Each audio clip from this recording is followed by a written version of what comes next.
exercice d'application pour calculer le champ électrostatique créé par un cylindre infini chargé avec une densité volumique ρ égale à une constante. On souhaite calculer le champ électrostatique au point M de l'espace. Soit le point M se trouve à l'extérieur ou à l'intérieur de notre cylindre. Prenons le cas de M qui se trouve à l'extérieur. Donc pour le point M ici, ça c'est le vecteur ER et c'est le vecteur EZ et le vecteur E θ. Les étapes à suivre. La première étape, c'est, j'écris ici étape 1, symétrie, étude des symétries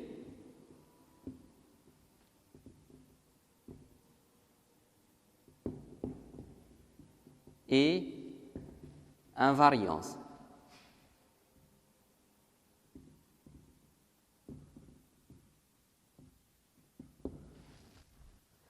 Donc, commençons par symétrie.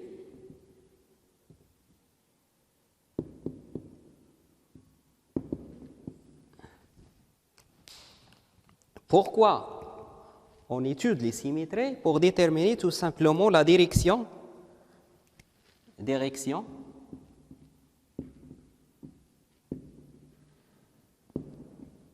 de E, le champ électrostatique.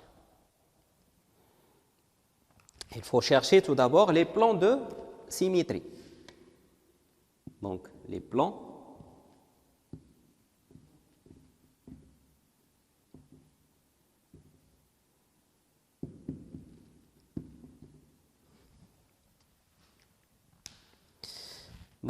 de symétrie,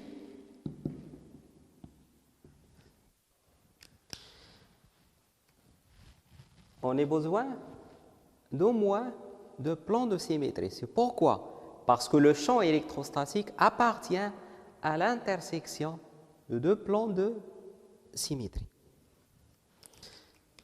Donc, prenons le plan P1. Le plan de symétrie doit passer obligatoirement par le point M. Elle passe par le point M. Vous imaginez maintenant le plan qui passe par M est perpendiculaire à notre cylindre. C'est le plan M, ER, E, θ, coordonnées cylindriques. Ce plan divise le cylindre chargé en deux moitiés égales, symétriques, parce que le cylindre est infini. D'accord? Donc, pour chaque point M, qui se trouve ici par exemple, en bas, il existe un point M' symétrique est tel que la densité de charge est la même. C'est-à-dire, on a le plan, c'est un plan de symétrie.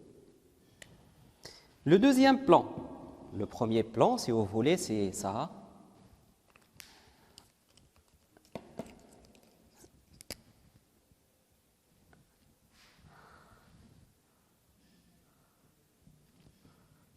C'est le plan P1. Le deuxième plan, c'est le plan qui passe toujours par le point M, et passe aussi par l'axe de notre cylindre.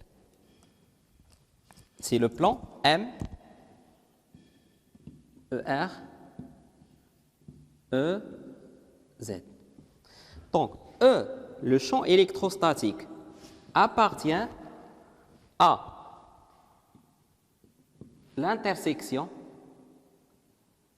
de ces deux plans. Appartient à M, ER, Eθ, intersection avec le deuxième plan, c'est M, ER, EZ. Pour l'intersection entre ces deux plans, c'est tout simplement le vecteur ER. C'est-à-dire que E au point M égale E de M suivant le vecteur, l'intersection entre ces deux plans, c'est le vecteur ER. Donc on a déterminé la direction du champ électrostatique. La direction est suivant le vecteur, même direction que le vecteur ER, des coordonnées cylindriques. Deuxième chose, après l'étude des symétries, il faut étudier les invariances. Pourquoi? Parce que symétrie, ici,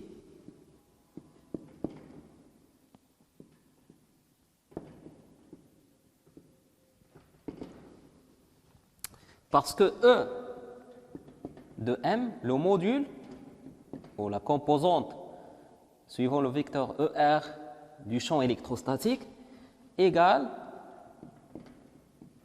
E de R, θ et Z. Il dépend préalablement aux coordonnées R et θ et Z. Mais les invariances vont permettre de réduire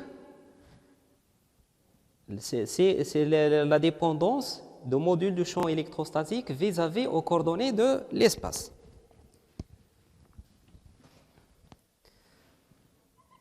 Voilà.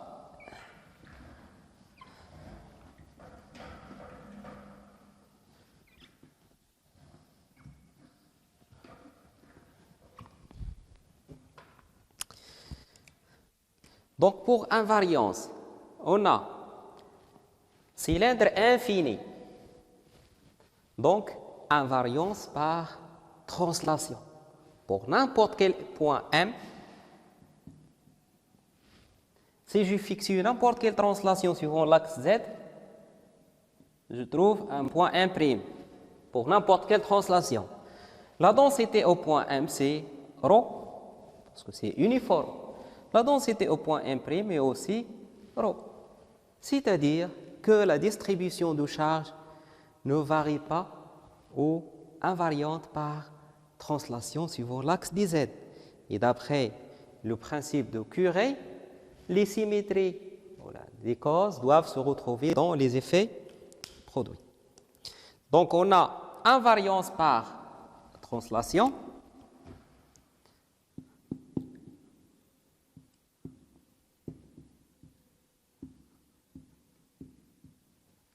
Par translation, suivant l'axe dz. L'axe OZ implique que le module E de M du champ électrostatique ne dépend pas de Z, de la coordonnée Z. Très bien. Donc, ne dépend pas de la coordonnée Z.